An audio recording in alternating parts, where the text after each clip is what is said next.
Setelah kamu sembelih, ambil satu bahagian, pukulkan ke mayit itu. Pukulkan ke mayit. Ambil sebahagian, dikatakan oleh tafsir, itu pahanya diambil. Diambil pahanya, dipukulin. Setelah dipukulin, biiznillah itu mayat hidup. Begitu hidup, mereka nanya, yang membunuh kamu siapa sebenarnya? Ponakan saya, katanya.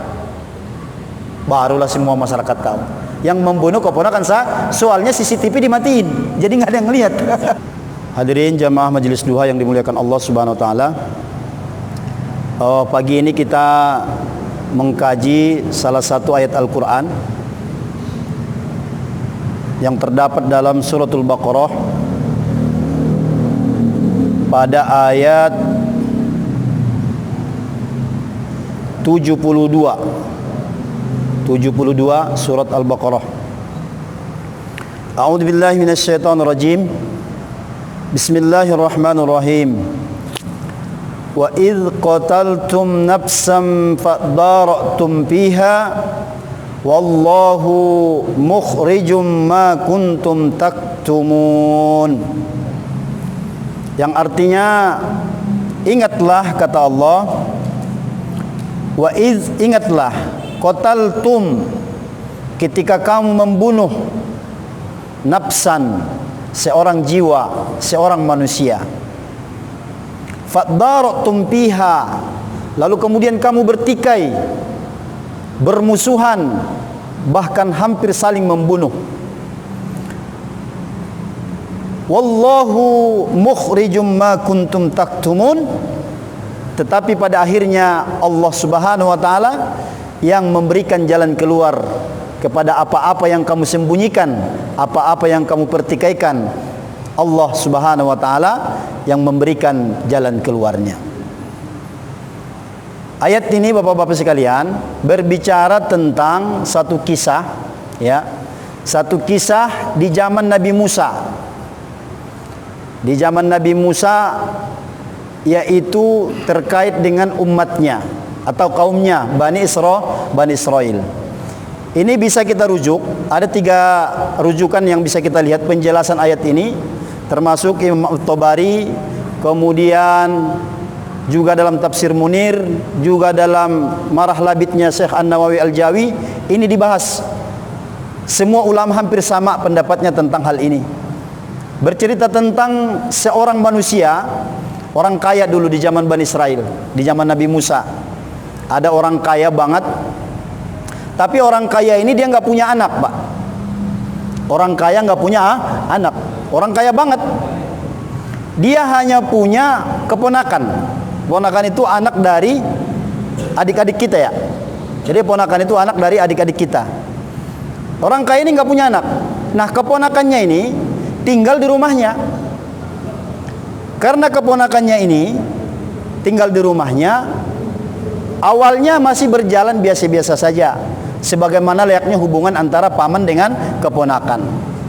Tapi karena memang ini orang kaya tapi pelit, Pak. Pelit, medit, kikir. Sehingga ini keponakannya lama-kelamaan, kok ini om saya ini pelit banget, ya. Jadi dalam perjalanan kehidupan mereka yang mereka jalanin itu, memang ini omnya ataupun antara keponakan dengan paman ini awalnya harmonis gitu. Sampai kemudian nanti betul-betul sama keponakannya ini dianggap bahwa pamannya itu memang gak peduli sama dia. Lalu kemudian ini keponakan digoda dan dibisikkan oleh setan. Apa digodanya? Kamu kalau terus-terusan begini nih, kamu gak dapat apa-apa. Sementara om kamu itu kan orang kaya. Terus bagaimana? Mendingan begini aja dah. Mendingan kamu cari jalan pintas. Dengan cara apa? Kalau misalnya om kamu itu mati, maka ahli waris otomatis pindah ke dia tuh. Karena omnya ini gak punya anak. Terus bagaimana? Ditungguin, Pak. Ditungguin sampai tua ini umur orang kaya. Memang orang kaya begitu kali ya, umurnya panjang-panjang gitu, matinya susah. Ditungguin. Masya Allah. Pegel, nunggunya pegel. Sementara warisannya itu banyak. Walhasil, nah ini nanti ada pelajarannya. Walhasil bagaimana? Dia kemasukan bisikan setan. Apa kata setan? Kalau kamu tungguin itu lama. Sementara kalau dia masih hidup, itu warisan gak bakal jatuh sama kamu. Terus bagaimana biar cepat? Maka setan membisikkan, udah, kalau mau cepat matiin, udah. Maka dari situ dia kemudian mempersiapkan segalanya, dan pada akhirnya betul-betul dieksekusi. Jadi omnya itu dibunuh. Apa harapannya, Pak? Kalau sudah dibunuh, kalau sudah mati omnya, harapan dia yang pertama adalah tentunya hartanya itu jatuh ke tangannya. Setelah dibunuh, malam-malam dibunuh. Setelah dibunuh, kemudian kalau misalnya mayatnya itu dibunuhnya di rumah dan memang nanti terbukti di situ matinya, dia nggak dapat apa-apa, karena nanti pasti orang menuduh dia yang membunuh. Maka bagaimana caranya? Setelah dia bunuh malam-malam, mayatnya diantar ke perbatasan kampung sebelah. Kalau sekarang misalnya yang membunuh di Bojonggede Kampung Sawah, mayatnya itu malam-malam diantar ke Susukan. Perbatasan antara Kampung Sawah Indah dengan Susukan. Ditaruh di situ. Jadi dulu di zaman Bani Israel itu ada satu kebiasaan, kalau ada peristiwa-peristiwa seperti itu, maka diukur mayat itu lebih dekat ke kampung mana. Nanti itu yang bertanggung jawab. Maka dengan inisiatif itu dia taruh di situ mayat sampai besok paginya. Kemudian ketika besok paginya, tentu mayat omnya ini yang meninggal ini kan orang kaya, Pak. Kayak kita di Bojonggede ini, siapa yang paling kaya? Kan kenal semua kita. Biasanya kan gitu ya. Di Bojonggede ini siapa yang paling kaya? Pasti kenal kita. Kalau dia misalnya meninggal, biar meninggalnya di hutan Malang, meninggalnya di Susukan, meninggalnya di mana lagi tuh? Jauh gitu. Kita orang Bojonggede ngelihat mayatnya, wah, ini Pak Haji ini mati. Ribut. Lalu kemudian beritanya sampai ke ponakannya ini. Ketika berita ini sampai ke dia, nah, persandiwaran dimulai. Apa sandiwarannya? Si keponakannya yang membunuh tadi itu harus mengatur akting. Kalau enggak, nanti batal semua rencana dia. Apa aktingnya? Ketika berita itu sampai kepada dia dan keluarganya, apa yang pertama mereka lakukan? Mencak-mencak, nangis sejadi-jadi. Didatangin itu jenazah, nangis.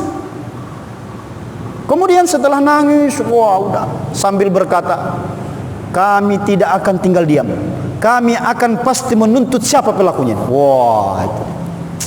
Padahal dia yang membunuh. Ya orang-orang ketika itu ya normal saja, namanya keponakan dia kan. Oh, orang simpatik, orang kemudian prihatin, turut berduka. Pokoknya ini nggak bisa. Sampai-sampai di dalam tafsir diceritakan, itu saking bagusnya akting dia itu, sehingga menjadikan antara kampung yang satu dengan kampung yang satu lagi itu hampir terjadi pertumpahan darah. Kenapa? Karena ponakannya ini, tempat omnya ini tentu menuduh kampung yang memang di situ terdapat mayat. Siapa lagi kalau bukan kalian? Akhirnya hampir terjadi permusuhan. Sampai kemudian datang orang bijak di tengah-tengah mereka. Jadi ketika orang kaya tadi meninggal, ya, kemudian tadi dia acting, kemudian saling tuduh menuduh hingga sampai pertumpahan darah terjadi, itu orang bijak datang. Kalian mau ngapain? Kok kalian sampai ribut-ribut begitu? Iya ini, tapi bagaimana ini Ustadz? Begitu mungkin ya kalau zaman dulu. Ini nggak ada yang mengaku ini pelakunya siapa. Siapa pelakunya? Maka sama orang bijak ini, apa Pak? Ini pelajarannya ini. Apa katanya? Cuman singkat doang tuh. Kamu ini lucu loh. Kamu bertikai, bertengkar, tuduh menuduh, dan tidak ada ujung pangkalnya. Padahal di tengah-tengah kamu tuh ada Nabi. Nabi Musa waktu itu masih hidup. Tanya dong sama dia. Jangan main putus-putuskan aja. Ketika orang bijak ini menyampaikan perkataan itu, baru semua terperangah, Pak. Oh iya ya. Ya udah deh. Buru-buru tuh masing-masing perwakilan kampung. Buru-buru mendatangi Nabi Musa. Ini udah hangat. Udah menjadi berita nasional. Ya, menjadi berita nasional. Yang terbunuh, subhanallah, orang kaya, Pak. Orang terkenal. Jenderal yang terbunuh gimana? Semua viral tuh, terkenal. Ketika berbagai dan beberapa utusan ini mendatangi Nabi Musa alaihissalam menceritakan hal ihwalnya, ya Nabi Musa, tolong berikan kami solusi. Om saya terbunuh dan terdapat di kampung ini. Siapa sebenarnya yang membunuh ini? Maka ketika itu Nabi Musa alaihissalam berdoa kepada Allah, ya Allah, kaumku mendatangiku tentang hal yang mereka tanya, aku tidak tahu menahu ya Allah, tolong berikan aku petunjuk. Itu doa Nabi Musa. Nah, baru turun ayat ini. Nah, ini. Maka Allah Subhanahu wa taala berfirman begini, Pak. Qalu du'u lana rabbaka yubayyin lana wa idz qala Musa liqaumihi innallaha ya'murukum an tadhbahu baqarah. Itu jawabannya tuh. Setelah Nabi Musa berdoa, jawabannya turun dari Allah. Apa jawabannya? An tadhbahu baqarah. Wahai Musa, ya udah, perintahkan kepada kaum itu untuk menyembelih seekor sapi. Besoknya disampaikan Nabi Musa kepada mereka ini. Ketika mendengarkan solusi dari Nabi Musa ini, apa respon masyarakat, Pak? Ketawa terbahak-bahak. Wah, ini jangan-jangan orang gila ini. Kamu jangan bercanda dong. Ini udah mau terjadi peperangan, ada yang terbunuh, ada buktinya. Kita ingin cari solusi. Kok aneh kamu nyuruh sembelih sapi? Nggak nyambung ini urusan ini. Padahal itu wahyu. Nanti bapak-bapak coba lihat ya. Udah pernah baca belum ayat ini? Innallaha ya'murukum an tadhbahu baqarah. Jadi inilah yang kemudian nanti menjadikan surah Al-Baqarah itu dikatakan surah Al-Baqarah, surah sapi. Karena di dalam surah itu ada peristiwa penyembelihan sapi. Ini gara-garanya ini. Tapi ini yang dikatakan oleh Tuhanku, kamu sembelih sapi dulu. Nggak terima, Pak, mereka nggak terima. Sama, mereka menggugat. Wah, ini nggak beres ini. Kita mencari solusi, malah diberikan, malah disarankan membeli sapi, kan nggak nyambung. Kemudian terus ribut. Pada akhirnya mereka juga sadar, ya tapi kan dia nabi. Kemudian kalau kita misalnya nggak ngikutin pendapat dia, saran dia, terus kita bagaimana? Toh diantara kita nggak ada yang mampu memberikan solusi. Akhirnya apa kata mereka, Pak? Datang lagi ke Nabi Musa. Ya Musa, ya udah deh, jabanin dah, biarin. Begitu. Setengah-setengah mau, setengah-setengah enggak. Ini kelakuan Bani Israel. Jadi jangan sampai kayak gini kita, Pak. Sama agama jangan sampai seperti ini. Ya, endingnya nanti ke situ. Ini karakter Bani Israel. Butuh ketika diberikan kebutuhan mereka, ogah-ogahan. Ogah-ogahan. Apa katanya? Ya udah deh. Terus apa katanya, Pak? Apa kata mereka? Qalu du'u lana rabbaka yubayyin lana ma hiya. Tuh Bani Israel tuh. Ya udah deh Musa. Terus maksudnya ente itu nyembelih sapi yang bagaimana? Tuh, ditanya sama mereka tuh. Coba tuh kelakuannya, enggak sopan banget itu sama Nabi begitu. Terus sapinya yang bagaimana sih maksudnya ini? Sapi. Sapinya yang bagaimana? Turun lagi ayat. Nah, ini. Apa jawabannya? Qala innahu yaqulu innaha baqaratun la faridun wala bikrun. Ini wahyu. Apa kata Nabi Musa? Kata Allah, Tuhanku, sapi yang dimaksudkan itu tidak terlalu tua, tidak terlalu muda. Kan mulai bingung dia kan? Kalau seandainya tadi pas pertama saja sembelih sapi kata Nabi Musa, enggak pakai tanya-tanya, enggak pakai didebat, enggak pakai digugat, kan beres urusan. Nah, ini emang karakter Bani Israel begitu tuh. Sembelih sapi. Ya udah deh, sapi yang bagaimana sih nih? Dikasih tahu sama Allah. Sapinya itu satu, jangan terlalu muda, jangan terlalu tua. Apakah ketika Nabi Musa menyampaikan kriteria pertama Bani Israel udah manut? Belum, Pak, belum. Malah tambah menjadi-jadi ngeyelnya. Apa kata mereka? Qalu du'u lana rabbaka yubayyin lana ma launuha. Maksudnya nggak terlalu muda, nggak terlalu tua. Ya udah. Terus warnanya warna apa? Tuh, ya Allah. Bani Israel, Pak. Bani Israel begitu tuh. Warnanya warna apa? Gua tanya lu. Begitu bahasanya mah. Bahasa bojong gedenya kan. Ini kan tadi awalnya semangatnya setengah pengen taunya, pengen tanya, juga setengah kagak-kagak percaya. Ada nggak model begini sekarang nih? Nanya sama Ustadz tapi setengah percaya, setengah menggugat. Ada nggak? Banyak. Terus gimana Ustadz? Mentang-mentang yang dikasih tahu sama ustadznya itu penyakit dia, akhirnya dia rada nggak percaya tuh, ya. Nah, itu jangan ditiru Bani Israel tuh. Warnanya warna apa? Tuh makin susah kan? Ini pelajaran yang mahal bagi kita hadirin rahimakumullah, karena ini terdapat dalam Al-Quran. Setelah mereka meminta sapi itu warnanya warna apa, ya udah turun lagi wahyu. Apa kata Allah? Qala innahu yaqulu innaha baqaratun safra'u faqi'un launuha tasurrun nazirin. Kalau kamu tadi sudah nanya sapinya model seperti apa, jangan terlalu muda, jangan terlalu tua. Terus sekarang kamu nanya warnanya warna apa? Warnanya safra'ul launuha. Apa itu? Kekuning-kuningan. Tasurrun nazirin. Kekuning-kuningannya itu kalau orang melihat warna kuningnya itu nggak silau. Tasurrun nazirin. Kuningnya itu enak dipandang. Nah, itu tasurrun nazirin. Dalam tafsir At-Tabari dikatakan sampai tanduk-tanduknya kuning, Pak.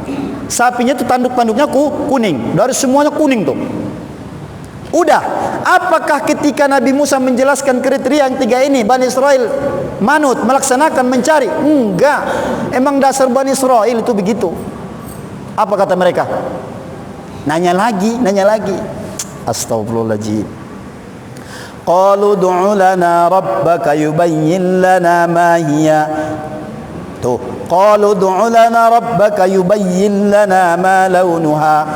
Tadi dikasih tahu, innahu yaqulu innaha baqaratun safra'u faqi'un launuha tasurrun nazirin. Kuning, enak dipandang mata. Kemudian dia nanya lagi tuh, ya Musa, qalu du'u lana rabbaka yubayyin lana innal baqarata tashabaha alaina wa inna insyaallah lamuhtadun.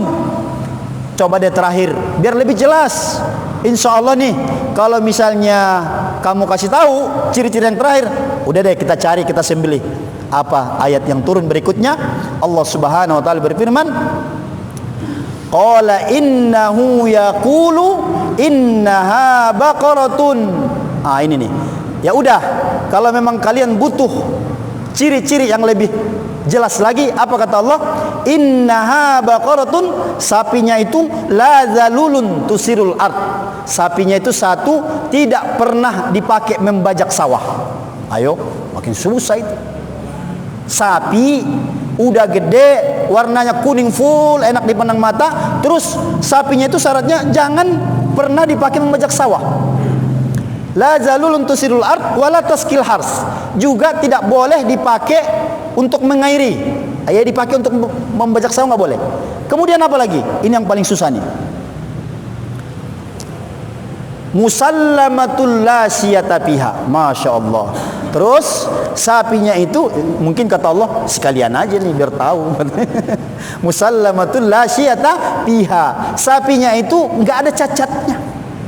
Nggak ada cacatnya, mulus. Berarti kalau ada cacatnya nggak jadi. Kalau ada cacatnya nggak bisa. Kalau ada cacatnya berarti apa yang kamu inginkan nggak jadi. La siyata fiha, tidak ada cacat sedikit pun. Baru apa kata mereka, Pak? Nah, ini Bani Israel. Qalul ji'ta bil haqq. Qalul ana ji'ta bil haqq. Oh, gitu ya Nabi Musa. Ya udah deh. Baru nih kita engah nih. Ya udah kita cari dah. Baru setengah mati dia nyari, muter.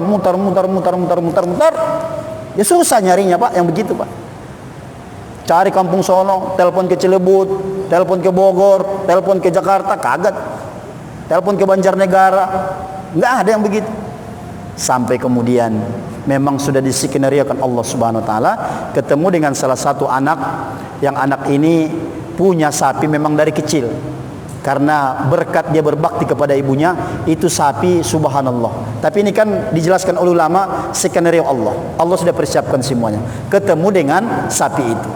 Tetapi ketika sapi itu ditemukan, berikut dengan pemiliknya. Mereka bertanya, oh alhamdulillah nih udah ketemu. Muncul masalah baru. Apa masalahnya? Sama yang punya sapi ini nggak bakal saya jual karena ini anak ibu saya, amanah ibu saya. Tolong dong, segala macam dirayu. Sampai kemudian anak itu mengalah. Tapi dengan syarat. Apa syaratnya? Kamu semua harus membeli sapi saya diganti dengan emas, bukan dengan uang. Berapa banyak?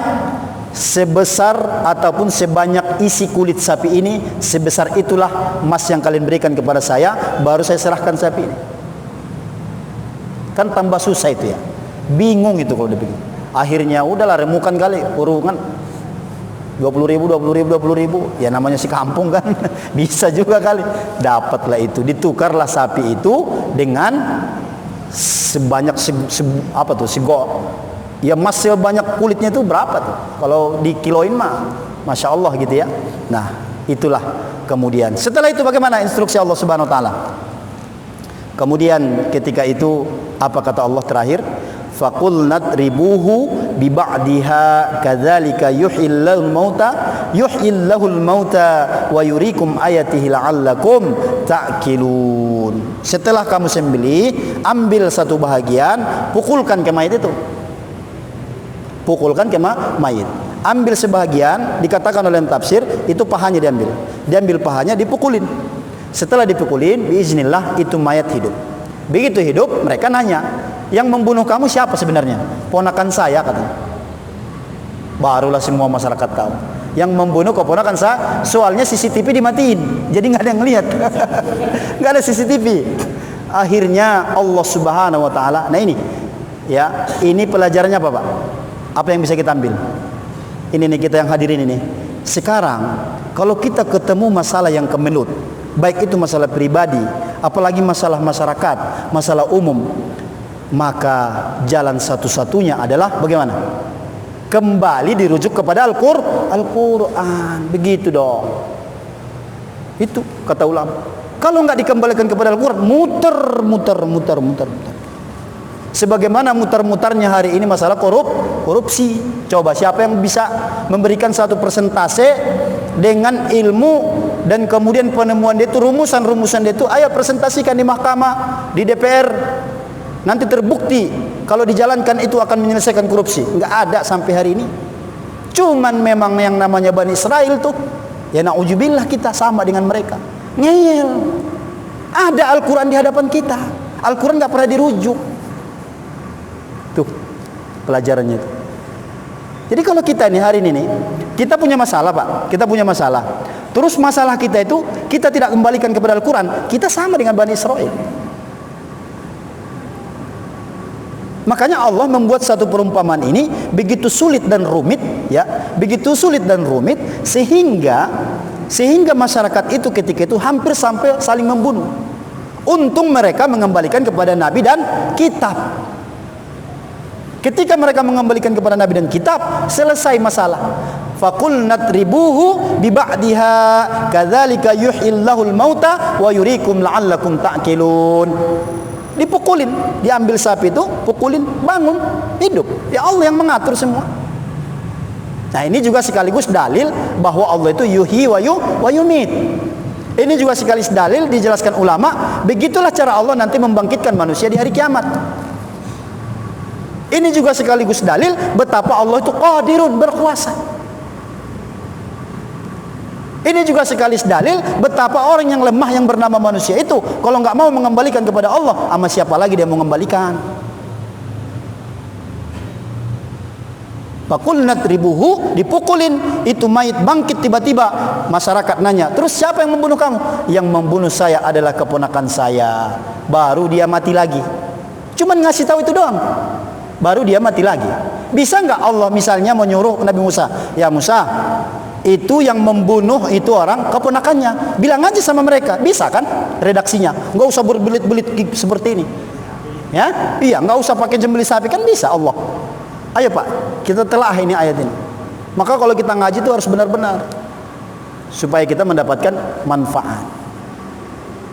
Pukulin, Maka di dalam akhir tafsir ini, ketika mayatnya mati lagi, baru itu ditangkap ponakannya, dibunuh sama mereka. Dibunuh sama mereka. Maka oleh karena itu, yang pertama yang ingin kami sampaikan adalah, sekali lagi, hari ini bapak-bapak sekalian, Nabi ada nggak di tengah-tengah umat Islam sekarang? Masih ada nggak Nabi? Masih ada nggak Nabi, Pak?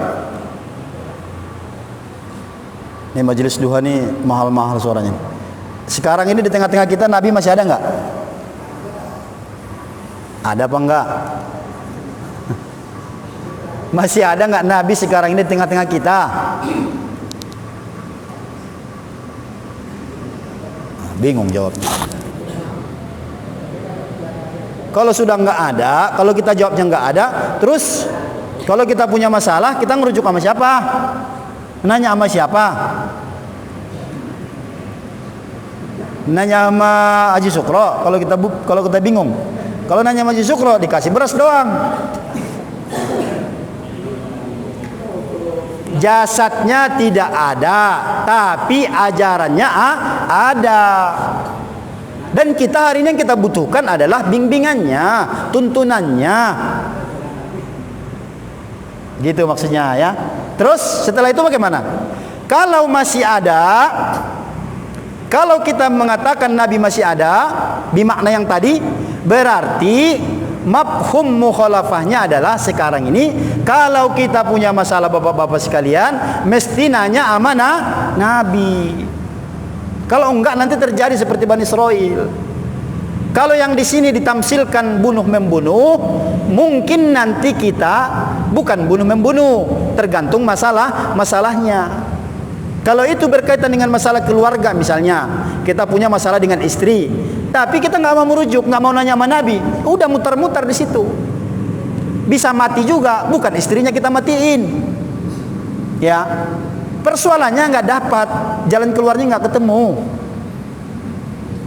Di sinilah makna wa ma atakumur rasulu fakhudhuhu wa ma nahakum anhu fantahu. Itu maknanya. Apa? Kata Allah, apa-apa yang datang dari Nabi, fakhudhuhu, ambillah, terapkanlah, amalkanlah, jadikanlah itu sebagai petunjuk. Begitu kata Allah. Nah, ditanya lagi kita punya masalah, tapi kita nggak mau nanya sama Nabi. Rata-rata orang hari ini nanya kepada siapa? Seperti Bani Israil. Siapa yang dijadikan Tuhan Bani Israil ketika itu? Aqaluhum, akal mereka. Maka ketika Nabi Musa menyarankan sembelih sapi, mencak-mencak. Kenapa mencak-mencak? Akalnya mengatakan nggak nyambung emang. Kan dia lagi bertikai, lagi mudah saling bermusuhan, saling bunuh-membunuh. Kok disuruh nyembelih sapi? Mencak-mencak. Kenapa? Karena akalnya yang dipakai untuk memutuskan. Makanya di dalam surah An-Nur, orang beriman itu karakternya apa? Wa qalal mu'minuna idza du'u ila Allahi liyahkuma bainahum wa qalu sami'na wa ata'na. Jadi kalau kita mah jangan seperti Bani Israil. Maksudnya bagaimana? Kalau sudah Nabi katakan A, ya udah ikut. Mencintai kan? Kalau katakan Nabi jangan, ya jangan. Itu salah satu pelajaran yang sangat mahal yang harus kita petik. Jadi isi Al-Quran ini Pak sekalian rahimakumullah adalah bukan hanya untuk dibaca, walaupun Al-Quran itu salah satu namanya Al-Quran, bacaan. Tetapi Al-Quran ini Allah turunkan apa? Tujuan utamanya sebagai jalan, petunjuk jalan kita semua. Ya, petunjuk jalan kita supaya jangan kita tersesat. Kalau kita nggak jadikan Al-Quran sebagai petunjuk jalan, ya wayahnya mah bakal repot kita Pak, bakal repot. Saya ingin memberikan satu contoh begini aja. Tadi udah ya, kalau masalah skala yang besar tuh udah saya kasih contoh tadi. Walaupun pas saya sampaikan itu, saya lihat dari wajah-wajahnya rada-rada nggak percaya juga gitu. Kalau saya bilang korupsi itu harus dikembalikan kepada Al-Quran, pasti bapak-bapak semua wallahu a'lam ya. Tapi kalau bapak-bapak nggak percaya kepada syariat Islam, itu bisa keluar dari Islam. Boleh tanya sama Ustadz siapa? Apa hukumnya Ustadz kalau menolak syariat Islam dengan sengaja? Minimal kafir ente kata gitu. Itu hati-hati Pak.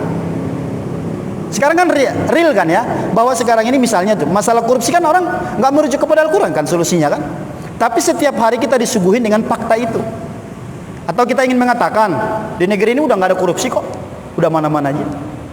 Tapi kan kalau itu kita katakan, kita sama aja kita menyebutkan 1 tambah 1 4 jawabannya. Iya. Artinya menyalahi fakta yang ada. Dari awal dari anak kecil semua orang tahu. Kalau sekarang ini misalnya di negeri kita ini masalah korupsi masih luar biasa. Tapi tidak pernah ada solusi. Paling orang bijak mengatakan begini, ya kan ini semua ditakdirkan Allah. Tidak ada yang terjadi di dunia ini sedikit pun kecuali atas izin Allah. Lah iya itu betul. Tapi kan juga sekaligus dalam bab yang lain Allah jelaskan bahwa dari setiap persoalan manusia pasti ada solusinya. Solusinya apa kata Allah? Ya rujuk Al-Qur'anku. Perkataanku kata Allah. Ini membangun iman. Di sini kita bermasalah besar. Saya khawatir ini ya khusus majelis duha ini. Ini saya rasa cinta banget ini ya. Jangan sampai itu tadi. Jangan sampai ada di dalam hati kita Al-Quran itu bukan sebagai solusi. Itu jangan sampai. Kalau kita belum paham ya memang iya, kita kan masih belajar. Kalau jujur-jujuran memang sampai sekarang ini Al-Quran itu kita jadikan baru hanya sekedar bacaan doang. Kalau dibaca juga itu mah ya, kalau dibaca. Ada seminggu dia nggak ketemu sama Al-Quran. Ada lagi sampai segini nih tebalnya debunya tuh di lemari kaca. Bagus banget Al-Qurannya. Pas dipegang, Masya Allah, tebal banget tuh. Kenapa tuh? Enggak pernah disentuh. Dulu, waktu akad nikah doang dulu tuh. Taruh di lemari, Masya Allah. Jadi mestinya bagaimana? Mestinya umat Rasulullah itu, orang beriman itu, apa-apa kembali kepada Al-Quran. Walaupun nanti dalam pelaksanaannya mesti dirinci. Ya, nah, bagaimana cara merincinya? Ya dengan ilmu. Tapi sebagai dasar itu mesti kembali ke situ. Kasus Bani Israel ini tamparan keras buat kita. Betapa kalau Bani Israel waktu itu tidak bertanya kepada Nabi Musa, udah bakalan terjadi pertumpahan darah kan? Karena waktu itu udah tegang, saling menuduh. Kalau bukan orang Cilebut yang bunuh siapa lagi? Kan begitu. Jadi jatuhnya kan begitu nanti kan? Sedikit lagi ya. Nah, kemudian ayat selanjutnya apa kata Allah? Nih, ini menyindir lagi nih Bani Israel. Apa kata Allah? Summa qasat qulubukum min ba'di dzalika fahiya kal hijarati aw asaddu qaswah. Jadi orang manusia nih, manusia yang Allah ciptakan ini sudah diberitahu nih kalau punya masalah mesti merujuk kepada Al-Quran, nggak mau juga. Itu berarti summa qasat qulubukum min ba'di dzalika fahiya kal hijar. Itu orang hatinya sama dengan seperti batu. Bahkan di sini kata Allah apa? Wa inna minal hijarati lama yatafajjaru minhul anhar. Kalau sama masih mendingan. Tapi ini orang kalau diberitahu harus hidup sesuai dengan petunjuk Al-Quran, ngeyel, itu lebih hina daripada batu. Udah nggak ada manfaatnya lagi tuh orang. Kenapa? Batu kata Allah, wa inna minal hijarati lama yatafajjaru minhul anhar. Kalau batu itu masih ada manfaatnya apa? Mengeluarkan air. Insya Allah.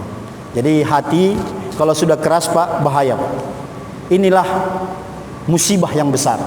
Kalau hati sudah keras, indikatornya satu, itu nangis susah, ibadah nggak nikmat, dinasihatin nggak mau, belajar juga nggak mau. Kalaupun dia mau belajar, kayak Bani Israel tadi, bukan untuk menuntut ilmu, ngeyel-ngeyelan, gitu. Nah itu naudzubillah min dzalik. Jadi jangan sampai seperti itu ya. Jadi kita ngaji sedikit tapi masuk ke dalam hati kita. Baik, itu barangkali sebagai kajian kita di pagi hari ini. Mudah-mudahan bermanfaat. Dan yang terpenting lagi, agar supaya bermanfaat apa yang kami jelaskan, apa yang kami sampaikan di pagi hari ini, semoga kita dapat memahaminya. Tapi bila ada satu hal, sisi-sisi yang memang kita belum paham, silakan dah diperjelas ya. Silakan diperjelas bagian mana saja. kalau ada yang belum jelas, supaya tidak bias. Wallahu a'lam bishawab.